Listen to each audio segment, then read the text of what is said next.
Welcome back to another Archmage Rises update video. I'm Josh Paulison, one of the programmers on the team, and today I'd like to show you some of the new updates that we've been doing for the purchasing UI, for activities and buildings, and also our new conversation system. Now, these are both very early. We have to do some stuff to help the UI all become cohesive. That's something that we're going to be working on. That's probably going to be post-alpha, but yeah, I'm really excited. There's a lot of cool stuff that we can talk about here. So let's dive in to the end.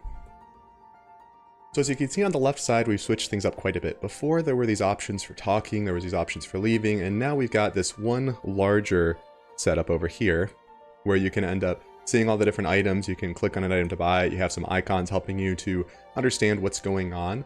And so these are ways for you to just get a very quick, bird's eye view of what options you have in a building. And then you can also categorize it. So looking at food, looking at some different rooms that you could, there's just a few different icons here. We're going to obviously be working on making the UI more cohesive over time, but this is giving us a lot more clarity. And if you're just looking to go into an inn and buy something, it takes you far fewer clicks. You can find what you're looking for much faster, and it's much nicer. So you might be wondering what's going on the right side though. So this is very early as far as our data goes, but we've got a very robust conversation system in place, and we're going to be adding in more options and data to it over time. So you might have noticed that these characters were actually talking to each other. A new character was coming in, the person who is heading up the inn was talking to them and having a conversation. There we go right now, saying a little something about the goblin attack that happened recently, and then we have this character responding, saying what they were doing at the time. And now I'm going to open this up, and normally there's conversation options for me. Over time, if you wait, then the options will leave. We're going to have to do a little bit of fine-tuning here, but let's talk to a new character. So I've just chosen to talk to this person. What's the news?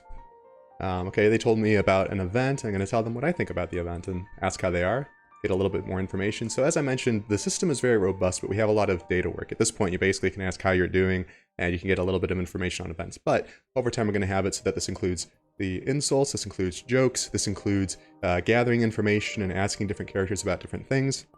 And as you overhear about different events, you can actually ask different characters about them and also return to prior points of conversation. So it's a way to allow you to have your conversations and to focus in on that.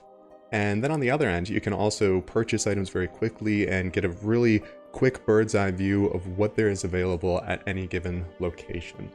So there's a lot more that we could go into with the conversation system, but as I mentioned, we don't have a lot of data. We have a strong system, but not a lot of data going into it yet. So I think we'll save that for a future video.